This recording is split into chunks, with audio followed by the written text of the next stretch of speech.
नमस्कार Rashmita YouTube channel को आपको स्वागत। आपन तो छुई रे बेसर करके खाइथिबे, छुई मसला करके खाइथिबे, किंतु मु गोटे डिफरेंट मसला देकी बनैछि। मु जेमती बनैछि सेमती थरे बनैकी घरे खांतु, टेस्ट पूरा डिफरेंट आसीबो। वीडियो को लास्ट पर्यंत वॉच करंतु, लाइक करंतु, कमेंट करंतु, शेयर करंतु, सब्सक्राइब करबा को जमार भूलंतु नहीं। चलंतु आज रेसिपी स्टार्ट करिबा। मु एठी किछि छुई नैथिली, छुई रे चोपा छडेकी काटिकी धोईकी भलसे थोई देछि। 3टी आलू नैथिली, ताकू मध्ये चोपा छडेकी काटिकी भलसे धोईकी थोई देछि। एबे गोटे पैन नैछि, पैन रे किछि गरम मसला नैछि। गरम मसला रे मुठी रखिछि कोरिएंडर्स मंजी, ता सहित हमर पानमहुरी, सुखिला लंका, गोटा गरम मसला, तेजपत्र, मु किछि नैछि बादाम, ता सहित कोरा नड़िया मध्ये नैछि, किछि जीरा नैछि। धीमा आंच रे हम याको भाजीबा। से टिके जस्ट भाजी आसला बेलको आम तादेहरे टिके जस्ट हल्का तेल दे देकी ताको आउ टिके भाजी दबा।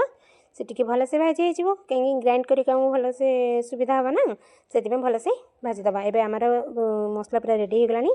गोटे ग्राइंडर जार रे दे दोछि, ताको ग्राइंड कर दोछि। ग्राइंड करिया परे मसला एमती दरदर होइकी रहइबो, पूरा प्लेन हबनी। एबे गोटे करेई नछि, करेई रे किछि तेल दे दबा। मु आगरे जो काटिकी रखिथिली हमर छुई आलू कंचा रखिथिली, ताको टिके देके भल से भाजी दबा।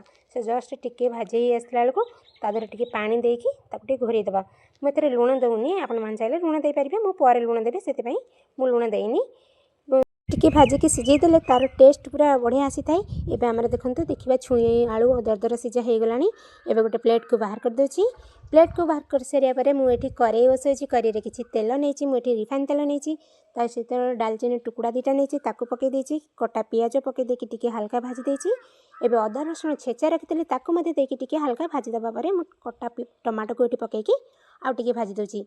किछि हल्दी पाउडर नैछि, किछि लंका पाउडर नैछि, ताकू टिके पकेकी भल से कसी दबा। तादेहरे टिके पानी दे दबा। से टिके कसी ही आसला बेलको मु आगरु लुण देई नथिली, एबे लुण देकी ताको आउ टिके कसी दबा। जो मु ग्राइंड करके रखिथिली हमर गोटा मसला, ताकू मु 2 चामच देछि। आपण माने चाहिले आपण अनुसार तरकारी अनुसार मसला देबे। मु टिके कसी देला परे मु जो काटिके सिझेकी रखिथिली आगरु हमर छुई आलू, ताकू पकेकी टिके भल से कसी दबा। कसी हे गेला परे से टिके जेंति कसी हे जिवो, पानी आपणको तरकारी अनुसार पानी देबे। बेसी जदि दरकार झोल आपणको बेसी पानी देबे। मु एठी 3 कप पानी नैछि। पानी 3 कप दे सारिया परे मु घोरणी घोरै देछि, ताको किछि समय फुटिबा पई छाड़ देली। से फुटी गले हमर आउ टिके जो दरदर हम कंचा थिबो छुईटा टिके मु दरदर सिझैथिली ना, से कंचा थिबो। से फुटिला परे टिके भल से सिझि जाइथबो। एबे ढांकुनी घोरै दोछि। ढांकुनी काढी के देखे तो हमर तरकारी पूरा रेडी हो गलानी। देखंतु तरकारी पूरा हमर हेई आसलानी। एबे गोटे ताको प्लेट को मु बाहर कर देबी। एबे देखंतु तरकारी हेई जाय परे मु गोटे प्लेट को बाहर कर दोछि। से प्लेट रे बाहर कर सारिया परे मु किछि कोरिएंडर पत्र देकी ताको सजै दोछि। आज रे रेसिपी मु एठी रखुछि। रहिली। जय जगन्नाथ।